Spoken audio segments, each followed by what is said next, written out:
تخلیق آدم قرآن کریم کی تصریحات سے معلوم ہوتا ہے کہ جب اللہ تعالیٰ کو اپنی صفات کاملہ کا اظہار مقصود ہوا تو اس نے 6 مختلف اعداد جن کو قرآن کریم نے یوم کہا ہے اور جن کی مدت اللہ تعالیٰ ہی کو معلوم ہے، زمین و آسمان تخلیق فرمائے انسان کی تخلیق سے ہزاروں سال پہلے اس دنیا میں جن آباد تھے جن کو بے دھوئیں کی آگ سے تخلیق کیا گیا تھا، اور انہوں نے یہاں سخت فسق و فجور اور ظلم و فساد برپا کر رکھا تھا۔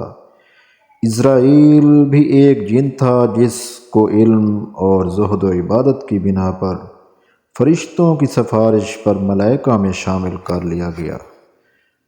پھر جب زمین پر انسان کی بود و باش اور خورد و نوش کا سامان پیدا کر دیا گیا اور یہاں قدرتی حالات ایسے ہو گئے کہ ان میں انسانی زندگی بسر کر سکے تو انسان کو تخلیق کیا گیا۔ قرآن کریم میں وضاحت فرمائی گئی ہے کہ مٹی کا گارا تیار کیا گیا، اس میں مدتوں خمیر اٹھتا رہا، اور جب وہ خشک ہو کر اور پک کر کھن کھنانے لگا تو اس سے آدم علیہ السلام کا جسد خاکی بنایا گیا اور اس کو دلکش اور حسین و جمیل صورت عطا کی گئی۔ پھر اللہ تعالیٰ نے اس جسد خاکی میں روح پھونکی اور حضرت آدم علیہ السلام زندہ ہو گئے۔ اس کے بعد حضرت آدم علیہ السلام کے وجود سے حضرت حوا کو تخلیق کیا گیا اور پھر تولید و تناسل کا سلسلہ شروع ہوا۔ اللہ تعالیٰ نے انسان کو اشرف المخلوقات بنایا ہے، اس لیے جب حضرت آدم کی تخلیق ہو گئی اور آپ میں روح حیات پھونک دی گئی تو بارگاہ رب العزت سے فرشتوں کو حکم ہوا کہ سب تعظیماً آدم علیہ السلام کے آگے جھک جائیں۔ ملائکہ نے حکم کی تعمیل کی، مگر اسرافیل نے جو دراصل جن تھا از راہ غرور و تکبر اس حکم سے سرتابی کی۔ اس پر عتاب الہی نازل ہوا اور ارشاد ہوا کہ جب ہم نے تجھے حکم دیا تھا تو نے سرتابی کیسے کی؟ اس نے کہا کہ تو نے مجھے آگ سے پیدا کیا اور آدم کو مٹی سے بنایا، اس لیے میں آدم سے افضل ہوں۔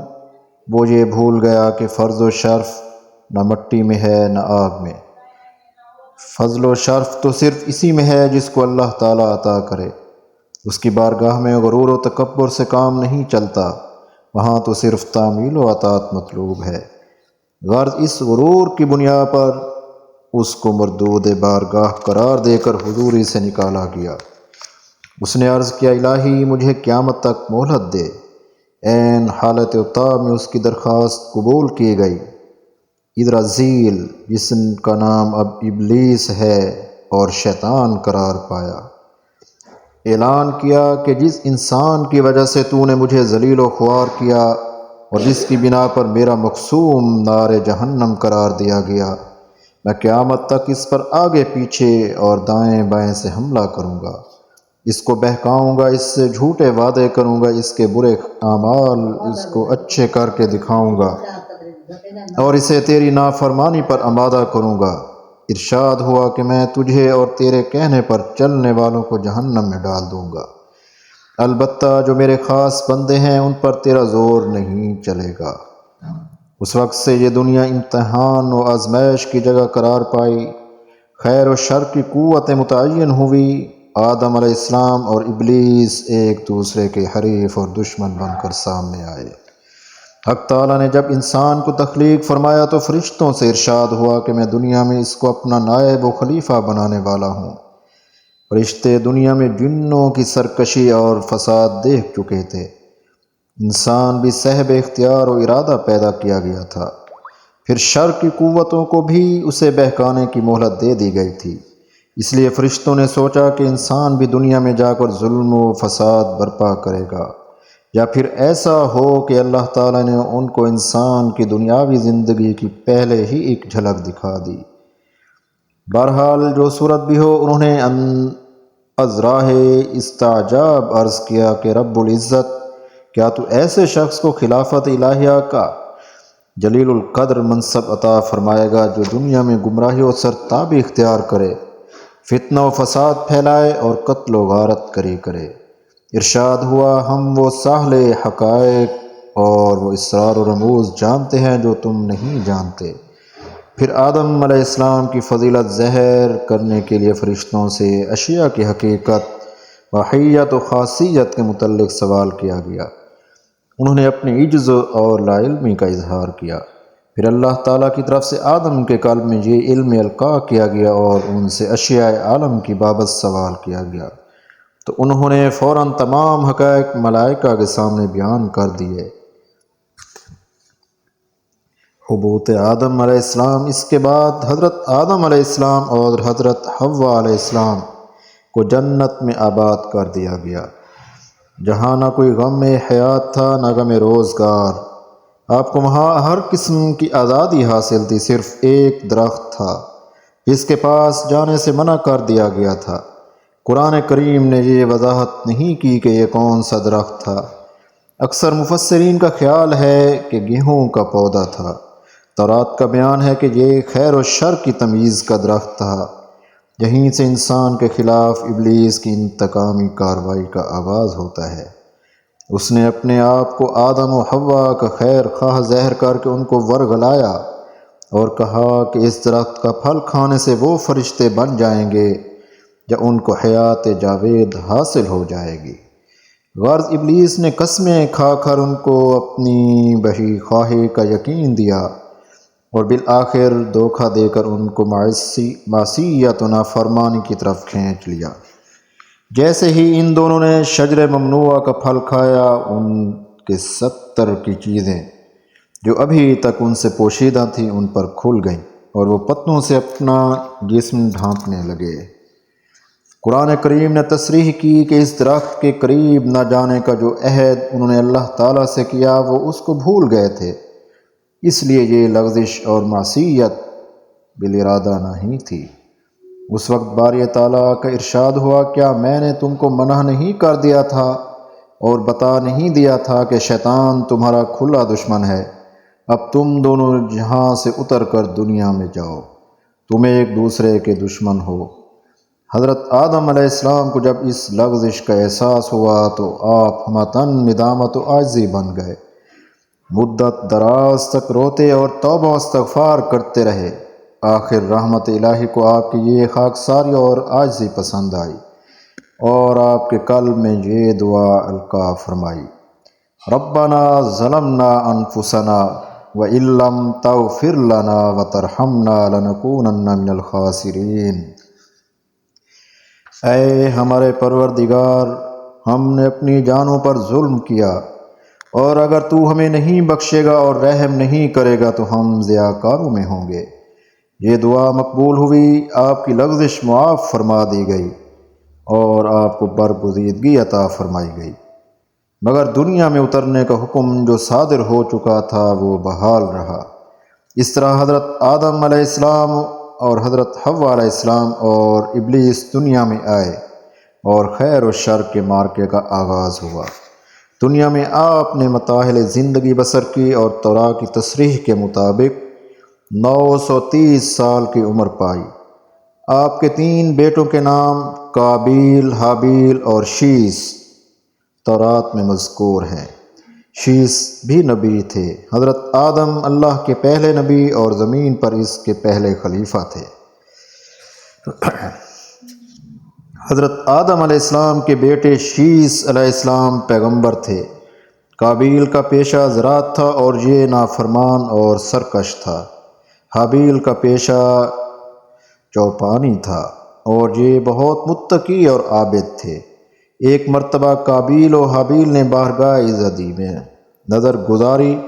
قابیل کے عمل میں چونکہ خلوص اور تقوی شامل نہیں تھا اس لیے اس کی نظر نامقبول ہوئی، لیکن حابیل کا عمل تقوی اور ایمان کی بنا پر تھا اس لیے بارگاہ الہی میں مقبول ہوا۔ قابیل یہ دیکھ کر غضبناک ہو گیا اور طیش میں آ کر اس نے اپنے بھائی کو قتل کر ڈالا۔ یہ دنیائے انسانیت میں پہلا قتل تھا۔ وہ بھائی کی لاش کو لیے پھرتا رہا، اس کو سمجھ میں نہیں آتا اس کو سمجھ میں نہیں آتا تھا کہ اس کا کیا کرے۔ بالآخر اللہ تعالیٰ نے ایک کوا بھیجا جو زمین کھودنے لگا تاکہ قابیل سمجھ لے کہ حابیل کی لاش کس طرح دفن کرے۔ چنانچہ قابیل نے زمین کھود کر حابیل کو دفن کر دیا۔ حدیث میں آیا ہے کہ دنیا جب بھی قتل ناحق کا کوئی واقعہ ہوتا ہے تو اس کا گناہ کا ایک حصہ قابیل کے حساب میں لکھا جاتا ہے، کیونکہ اس گناہ کی ابتدا کرنے والا وہی تھا۔ حضرت آدم علیہ السلام سے قابیل، حابیل، حضرت شیس علیہ السلام۔ حضرت شیس علیہ السلام کی عمر 919 سال۔ حضرت شیس علیہ السلام سے انوش، عمر 905 سال۔ انوش سے کینان، عمر 910 سال۔ کینان سے محلل عل، عمر 895 سال۔ اس سے یارد، عمر 962 سال۔ اس کے بعد حنوک یعنی حضرت ادریس علیہ السلام، عمر 365 سال۔ اس کے بعد متوصلح، عمر 969 سال۔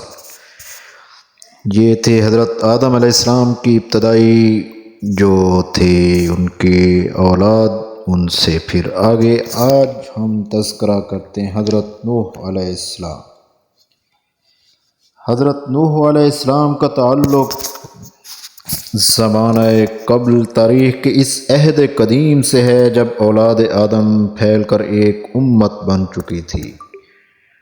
تورات کے بیان کے مطابق آپ حضرت آدم علیہ السلام کی 9ویں پشت میں تھے، مگر قرآن میں جو آپ کا بیان ہوا ہے اس سے اندازہ ہوتا ہے کہ حضرت آدم علیہ السلام سے حضرت نوح علیہ السلام تک ایک طویل زمانہ گزرا ہوگا،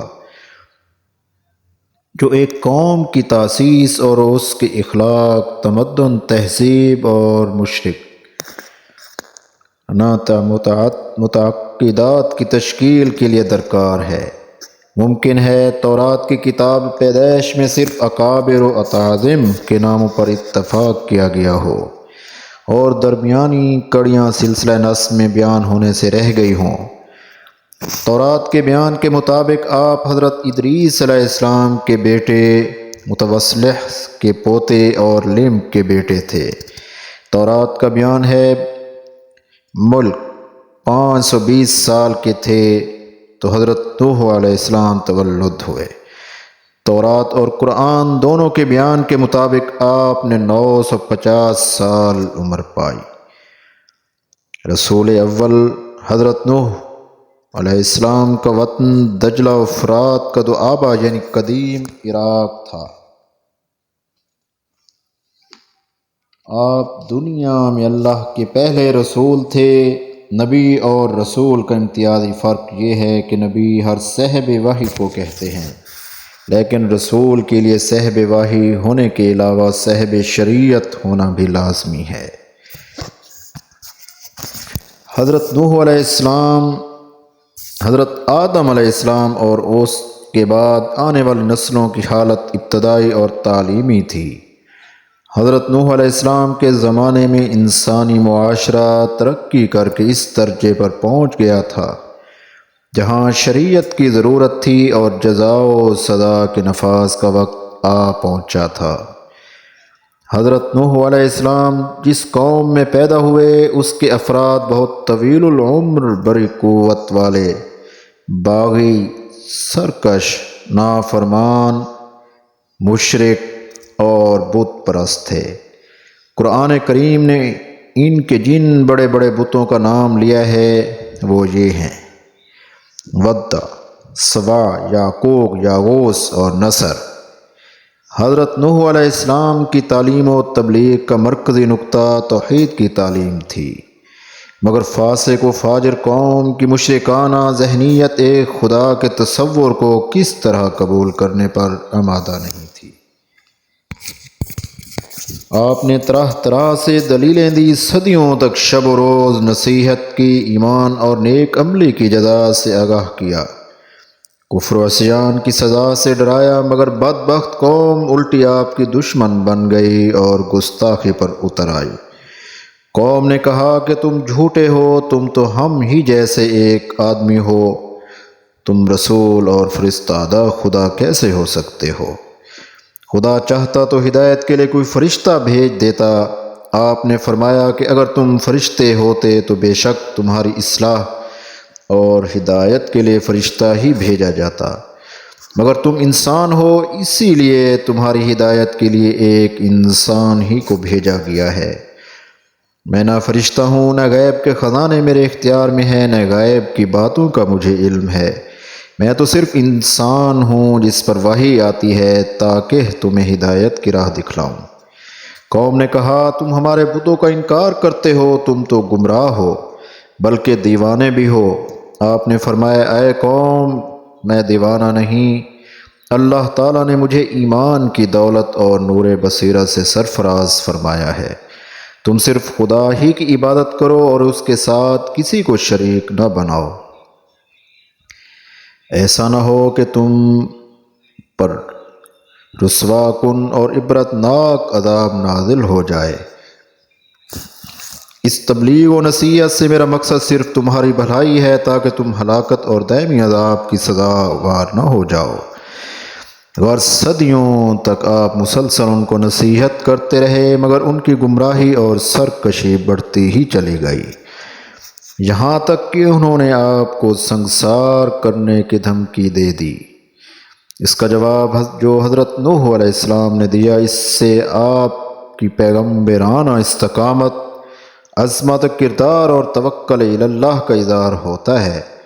آپ نے قوم کو مخاطب کر کے فرمایا کہ دیکھو، میں تو صرف اللہ کی ذات پر بھروسہ رکھتا ہوں، تم میرے ساتھ دشمنی کرنا ہی چاہتے ہو تو پھر ایسا کرو کہ اپنے سب حمایتوں اور مددگاروں کو بلا لو، سب مل کر میرے خلاف جو کچھ کرنا چاہتے ہو اس کا پوری طرح انتقام کر لو، اور پھر اس پر عمل کر گزرو اور دیکھو کہ اس کا نتیجہ کیا ہوتا ہے۔ اس پر قوم نے جز بجز ہو کر کہا کہ جس عذاب سے تم ہمیں ڈراتے ہو، اگر سچے ہو تو وہ ہم پر نازل کرو۔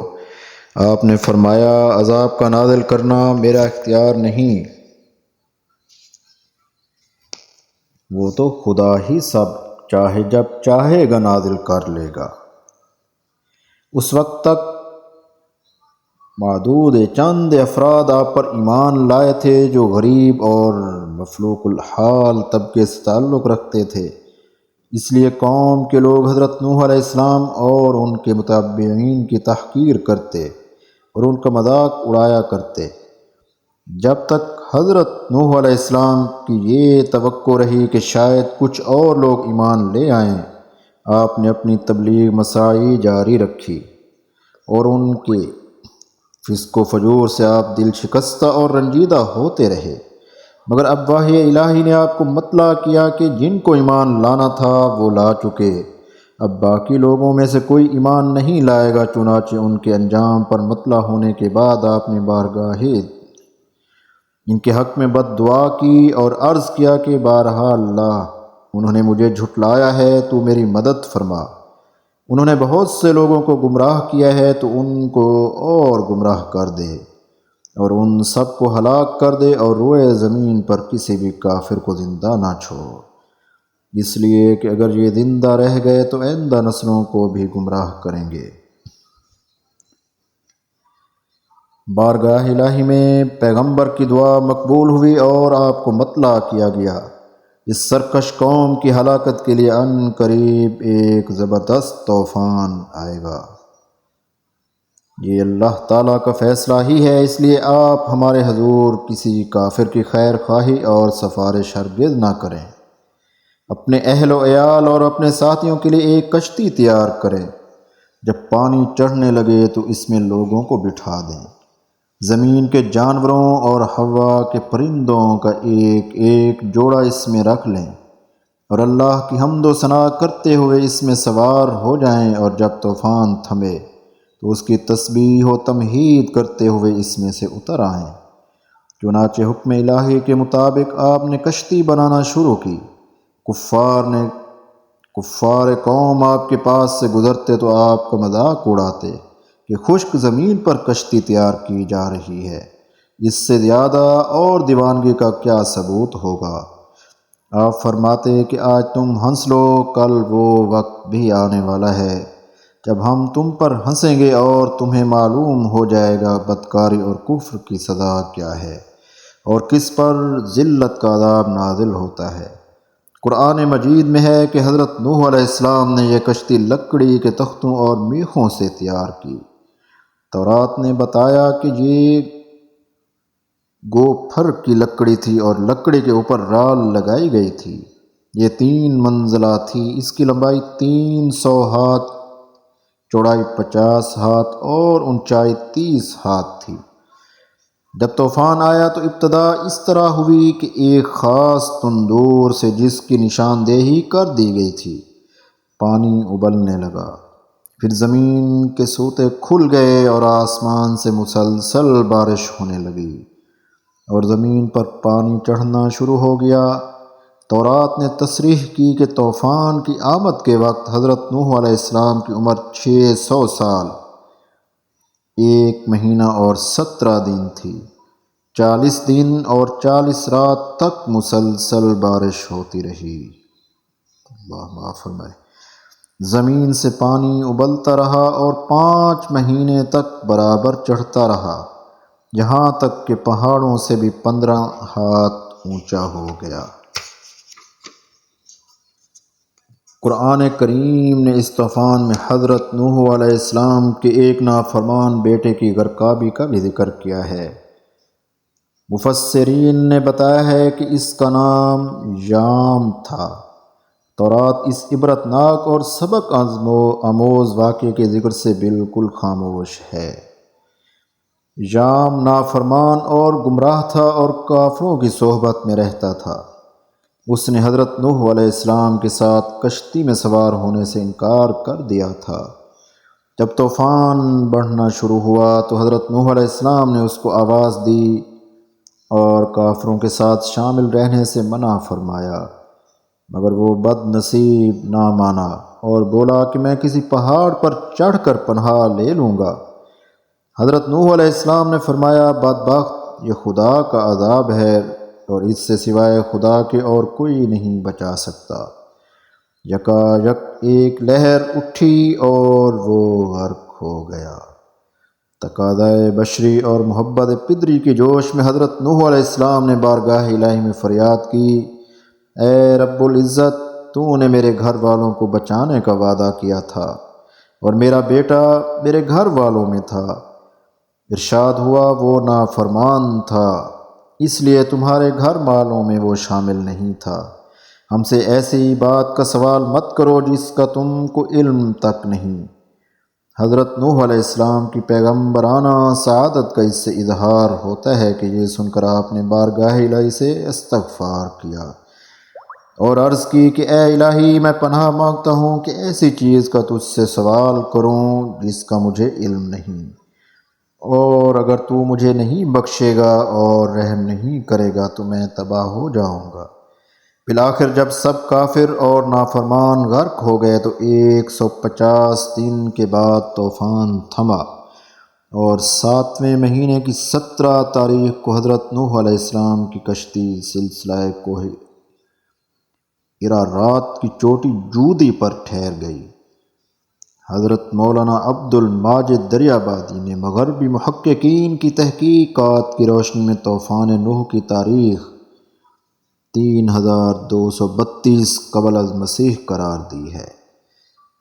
بہرحال کشتی ٹھہرنے کے 40 دن بعد حضرت نوح علیہ السلام نے کشتی کی کھڑکی کھول کر ایک کوے اور ایک کبوتری کو اڑا دیا۔ چونکہ ہنوز سطح زمین زیر آب تھی اس لیے کبوتری واپس آ گئی۔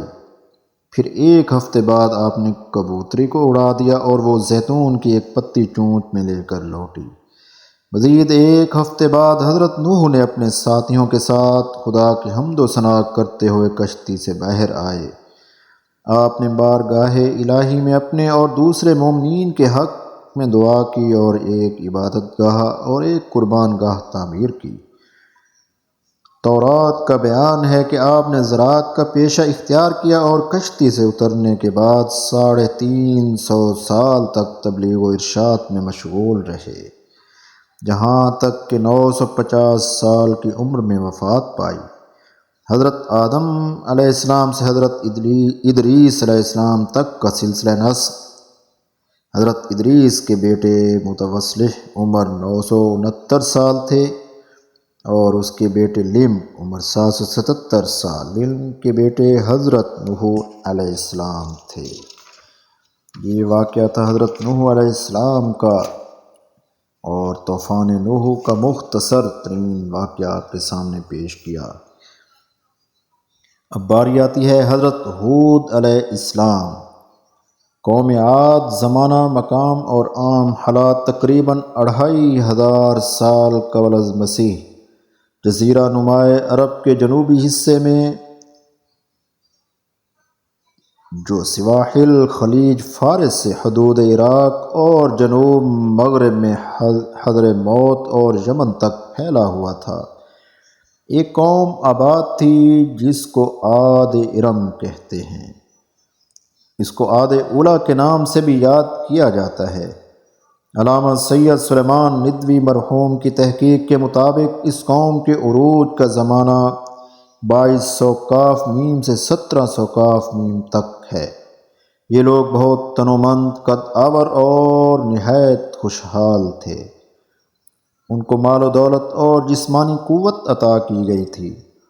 یہ بلند مقامات پر شاندار اور پُر تکلف عمارتیں تعمیر کرتے تھے، مگر قوت اور دولت کے نشے نے ان کو خدا فراموش، گمراہ، بدکار اور ظالم بنا دیا تھا۔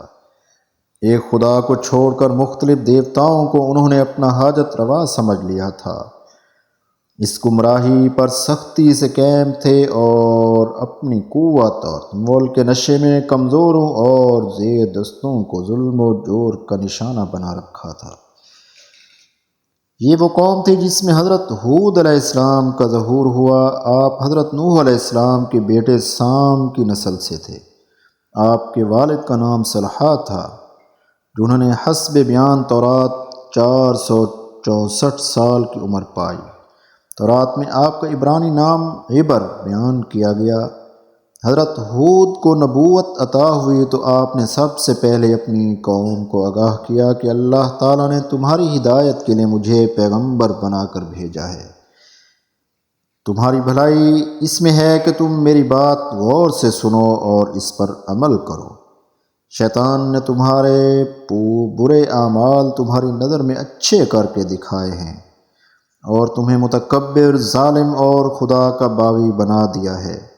تم شرک کو بت پرستی کی گمراہی سے توبہ کرو اور خدائے واحد کی بارگاہ میں سجدہ ریز ہو کر اپنے گناہوں کی معافی مانگو۔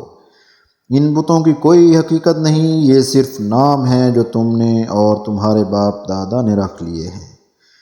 ان کو ترک کر کے معبود برحق کے مطیع و فرما بردار بن جاؤ۔ دین و دنیا کی کامرانیاں تمہارے قدم چومیں گی، اور اگر تم گمراہی سے باز نہ آئے تو تم پر دردناک عذاب نازل ہوگا۔ قوم کے لوگوں نے کہا کہ کیا تم یہ چاہتے ہو کہ ہم اپنے باپ دادا کی روش کو ترک کر دیں اور اپنے دیوتاؤں سے تعلق توڑ لیں اور صرف تمہارے کہنے سے ایک اندیکھے خدا پر ایمان لے آئیں؟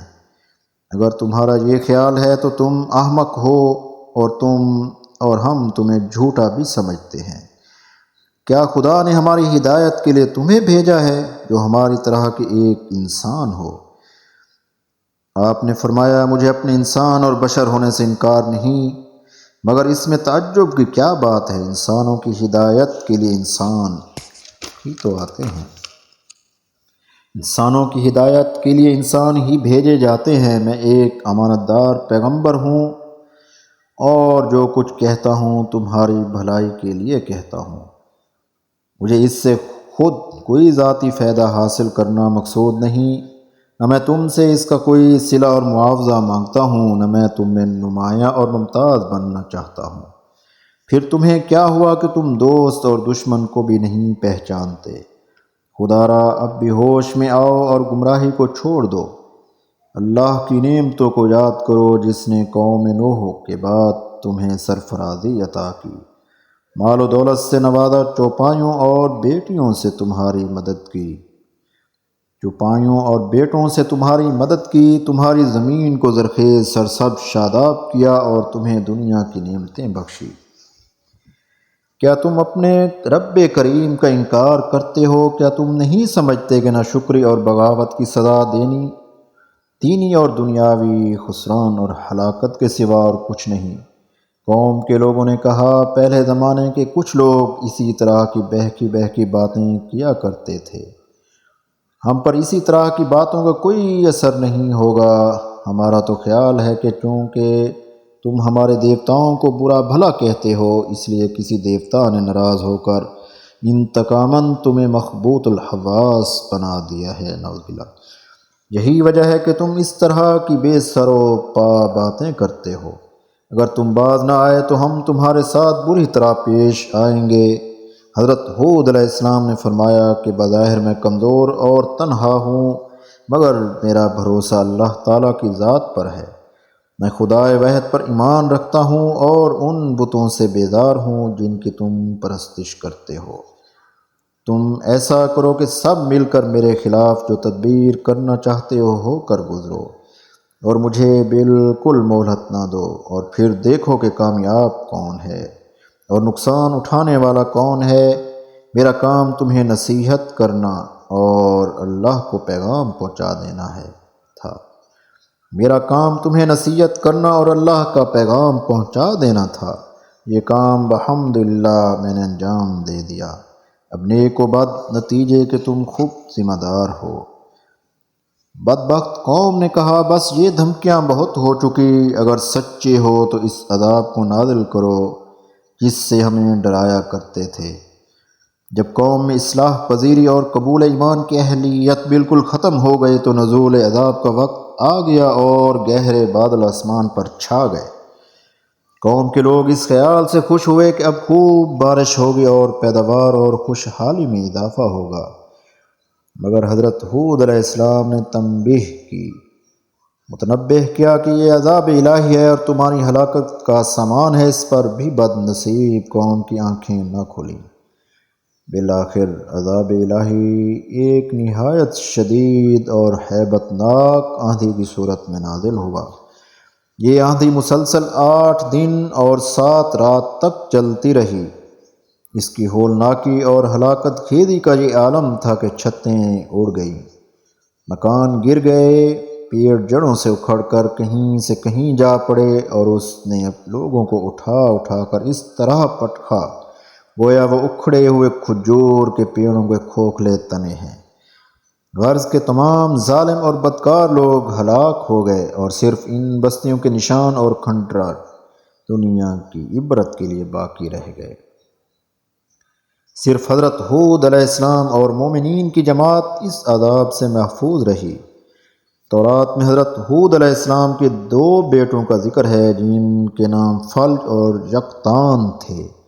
ان سے دنیا میں بڑی عظیم الشان نسلیں چلی۔ بنی فلج سے حضرت ابراہیم علیہ السلام اور دوسرے انبیاء کرام کا ظہور ہوا۔ یقطان کے اہل عرب قحطان کہتے ہیں۔ بنی قحطان جنوبی عرب میں سکونت پذیر تھے۔ حضرت ہود کا سلسلہ نسب یہ ہے۔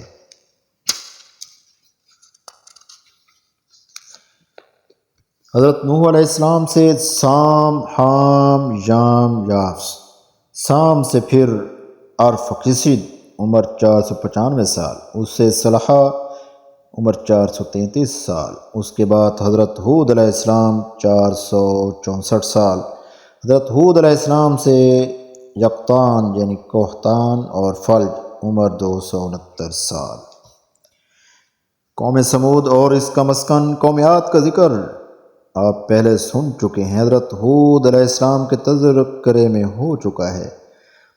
یہ بھی بتایا جا چکا ہے کہ قوم عاد کا مسکن عرب کا جنوبی حصہ تھا جو خلیج فارس سے لے کر یمن تک پھیلا ہوا تھا، اور جس کو الاحقاف یا ربع الخالی کہتے ہیں۔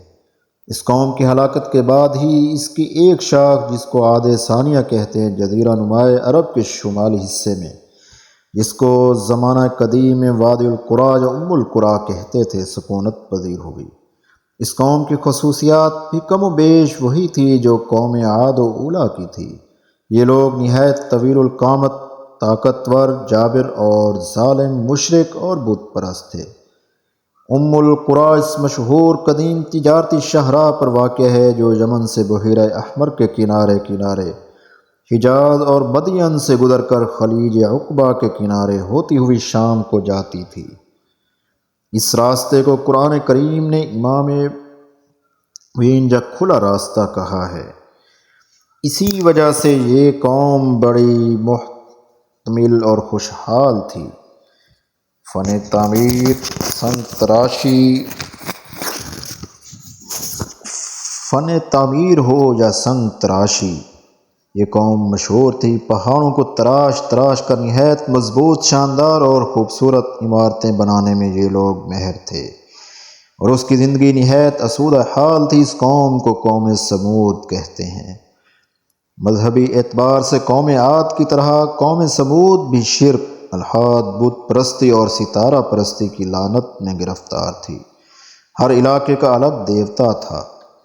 جب دو علاقوں کے لوگوں میں جنگ ہوتی تو فاتح مفتوح کے دیوتا کو اٹھا کر لے جاتا تھا، اور پھر مفتوح جنگ و جدل یا منت سماجت سے اپنے دیوتاؤں کو دوبارہ حاصل کرنے کی کوشش کرتا۔ کچھ لوگ الحاد و حریت اور مادیت کا شکار تھے، یہی جزا و سزا اور حیات مابعد کے منکر تھے، اور کہتے تھے کہ ہماری زندگی تو بس یہی دنیا کی زندگی ہے، اس کے بعد نہ ہمیں زندہ ہو کر اٹھنا ہے اور نہ جزا و سزا کا کوئی سوال ہے۔ اس عقیدے کا لازمی نتیجہ عیش و امروز کی خواہش اور فکر فردا سے بے نیازی تھی۔ کفر و طغیان اور ظلم و عصیان اس نقطۂ نظر کا لازمی نتیجہ ہیں، اور یہ قوم بھی انہی بدعمالیوں کا شکار تھی۔ یہی وہ قوم تھی جس کی اصلاح اور ہدایت کے لیے حضرت صالح علیہ السلام کو مبعوث فرمایا گیا۔ آپ کا ظہور اسی قوم میں تقریباً 2400 سال قبل مسیح ہوا۔ تورات کے صفحات آپ کے ذکر سے خاموش ہیں۔ آپ کی پیغمبرانہ عظمت و استقامت، آپ کی تبلیغ و ارشاد، آپ کی قوم کے رد عمل اور بالآخر اس کی ہلاکت کی اطلاع قرآن کریم نے ہی دی۔ تمام پیغمبروں کی طرح حضرت صالح علیہ السلام نے نہایت شدت سے اپنی قوم کی شرک الحیات کو بطلان کیا، اور فرمایا کہ جن معبودان باطل کو تم نے اپنا حاجت روا سمجھ رکھا ہے ان کی کوئی حقیقت نہیں۔ سارا اقتدار، سارا اختیار، ساری قوت و غلبہ اسی ذات واحد کو حاصل ہے جو تمام کائنات کو پیدا کرنے والی اور پالنے والی ہے۔ یہ دنیا ایک عبث کھیل نہیں، ایک آزمائش گاہ ہے جس کا اچھا یا برا بدلہ تمہیں عقبہ میں ضرور ملنا ہے۔ اس لیے اپنی گمراہیوں سے توبہ کرو اور اس رب کائنات پر ایمان لاؤ جس کے سوا اور کوئی عبادت کے لائق نہیں، اور جو تمام جہان کا خالق و مالک ہے۔ حضرت صالح علیہ السلام بڑے دانش مند اور صاحب فہم فراست تھے، اور بعثت سے پہلے قوم کو ان سے بڑی امیدیں تھیں۔ اس نے جب دیکھا کہ آپ اس کے عقائد اور آباء و اجداد کے مسلک کے خلاف اعلانیہ برسر پیکار ہیں تو اس کی قوم کو مایوسی بھی ہوئی اور تعجب بھی۔ قوم نے کہا، صالح، ہمیں تو تم سے بڑی توقعات تھیں، ہم تو سمجھتے تھے کہ تم باپ دادا کا نام روشن کرو گے۔ تم جس بات کی دعوت دے رہے ہو، کس ان دیکھے ایک خدا کا ذکر کر رہے ہو، اس میں ہمیشہ شبہ رہے گا۔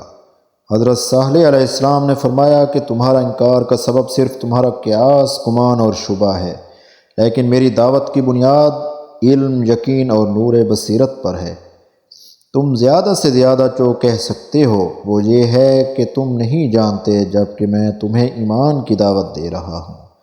یہ پورے علم، پورے عرفان اور یقین کی روشنی میں کر رہا ہوں، اور یہ ظاہر ہے کہ علم لا علمی، اندھیرا اور روشنی، نابینا اور بینا برابر نہیں ہوتے۔ اس لیے جو کچھ میں کہہ رہا ہوں اس کو سچ سمجھ کر یقین کر لو۔ ایمان لے آؤ اور نیک عمل اختیار کرو، اس میں تمہاری ہی بھلائی ہے، دنیا کی بھی اور آخرت کی بھی۔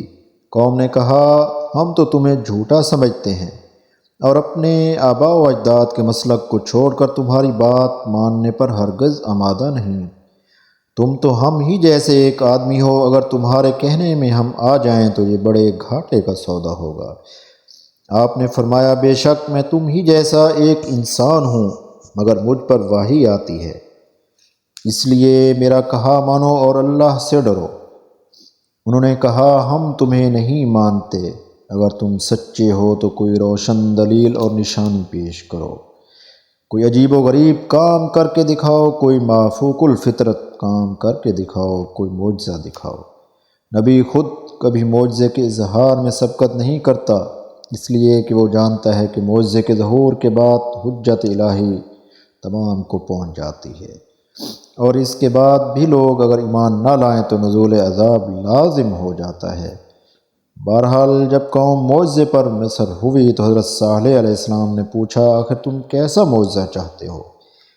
انہوں نے اپنے خیال میں زیادہ سے زیادہ محال اور ناممکن بات سوچ کر اس کا مطالبہ کیا تاکہ حضرت صالح علیہ السلام کو عاجز کر سکیں۔ انہوں نے کہا اپنے خدا سے دعا کیجئے پہاڑ شق ہو اور اس کے اندر سے ایک اونٹنی نکلے اور وہ اونٹنی حاملہ ہو۔ ہمارے مفسرین نے کہا کہ ان کی عید کے دن حضرت صالح نے بارگاہ الہی میں دعا کی، سب کے سامنے پہاڑ شق ہوا اور اس میں ایک نہایت عظیم الجثہ اونٹنی برآمد ہوئی اور بہر آنے کے بعد اس نے بچہ دیا۔ حضرت صالح علیہ السلام نے قوم کو متنبہ کیا کہ یہ ناقۃ اللہ تمہاری آزمائش ہے، اس کا احترام کرنا۔ ایک دن تمہاری پانی پینے کی باری ہوگی اور ایک دن اس اونٹنی کی، اس کو ہرگز کوئی تکلیف نہ پہنچانا ورنہ تم پر عذاب الہی نازل ہوگا۔ مفسرین نے لکھا ہے کہ جیسے یہ اونٹنی مافوق الفطرت طریقے سے پیدا ہوئی تھی ویسے ہی اس کی ہر چیز مافوق الفطرت تھی، اور یہ اس قدر بڑے قد و قامت کی تھی کہ جس جنگل میں چرنے کو جاتی وہاں سے سب جانور ڈر کر بھاگ جاتے تھے، اور اپنی باری کے دن جس کنویں سے پانی پیتی تھی اس کو خالی کر دیتی تھی۔ اس علاقے میں پانی کی بہت کمی تھی، اس لیے لوگوں کو سخت مشکل کا سامنا ہوا۔ اپنے مطالبے کو پورا ہو جانے پر بجائے اس کے کہ وہ ایمان لاتے، ان کی بغاوت اور سرکشی اور بڑھ گئی اور انہوں نے اس اونٹنی ہی کو ختم کر دینے کا فیصلہ کیا۔ قوم میں مفسدوں کے 9 سرغنے تھے، انہوں نے اس کام کا بیڑا اٹھایا اور اس کے سردار نے اونٹنی کی کونچیں کاٹ کر اس کو ہلاک کر دیا۔ مفسرین نے بتایا ہے کہ اس بدبخت کا نام قدار بن سالف تھا۔ اب حجت الہی تمام ہو چکی تھی، چنانچہ حضرت صالح علیہ السلام کو حکم ہوا کہ قوم کو 3 دن کی مہلت کے بعد نزول عذاب کی خبر دے دو۔ قوم نے اس مہلت سے فائدہ اٹھانے کی بجائے شب خون مار کر خود حضرت صالح علیہ السلام کے قتل کا منصوبہ بنایا۔ اس کے سرداروں نے طے کیا کہ وہ سب مل کر چپکے سے رات کو حضرت صالح علیہ السلام کے گھر چھاپا ماریں گے اور ان کو قتل کر دیں گے۔ بعد کو اگر کوئی ان کے خون کا دعوے دار پیدا ہوا تو کہہ دیں گے کہ ہمیں کچھ خبر نہیں ہوئی، ہم تو وہاں موجود ہی نہیں تھے۔ ادھر یہ اپنی تدبیر کر رہے تھے، ادھر قدرت الہی اپنی تدبیر کر رہی تھی۔ مہلت کے 3 دن پورے ہونے کے بعد جب یہ لوگ اپنے شیطانی منصوبوں کو عملی جامہ پہنانے کے لیے اٹھے تو یکایک عذاب الہی نازل ہو گیا۔ نیچے سے شدید زلزلہ الاعراف عنکبوت آیا اور اوپر سے نہایت ہولناک چیخ، سورہ ہود، مومنون، قمر اور کڑک حامیم سجدہ زاریات الحاقہ کی ایسی ہلاکت خیز آواز آئی کہ کافروں کے جگر پھٹ گئے اور وہ سب کے سب ہلاک ہو گئے۔ عذاب سے نجات پانے والوں میں حضرت صالح اور قوم کے تھوڑے سے لوگ جو آپ پر ایمان لے آئے تھے اور مومنین صالحین بن چکے تھے۔ حضور اکرم صلی اللہ علیہ وآلہ وسلم کے عہد مبارک تک قوم سمود کے نشانات وادی القریٰ میں موجود تھے، اور عرب کے تجارتی قافلے جو شام کو جاتے وہ ان میں سے ہو کر گزرتے تھے۔ تبوک جاتے وقت حضور صلی اللہ علیہ وآلہ وسلم نے صحابہ کرام کو اس مقام کی بھی نشاندہی کی تھی جو اونٹنے کی پیدائش اور چلنے پھرنے کی جگہ تھی۔ آپ صلی اللہ علیہ وآلہ وسلم نے صحابہ کرام رضی اللہ تعالی عنہ کو وہاں کا پانی استعمال کرنے سے منع فرمایا تھا اور حکم دیا تھا کہ وہاں سے استغفار کرتے ہوئے گزریں۔ حضرت صالح علیہ السلام کا بیٹا سام، رام، جاتر السمود اور حضرت صالح علیہ السلام، یہ تھے آج کے کچھ تاریخی واقعات اور انبیاء کرام کے حالات زندگی۔ اگر آپ لوگوں کو میری اس طرح کی ویڈیو، اسلامی ویڈیو پسند آئیں تو میرے چینل ٹیم اجو بلوچ ولاگ کو ضرور سبسکرائب کریں تاکہ اور بھی اچھی ویڈیو آپ تک پہنچ سکیں۔ اسی طرح اگر آپ فیس بک پیج پہ ہیں تو اجو بلوچ ولاگ فیس بک پیج کو بھی ضرور فالو اور شیئر کریں۔ اس کے ساتھ ہی اجو بلوچ کو دیں اجازت۔ اللہ حافظ۔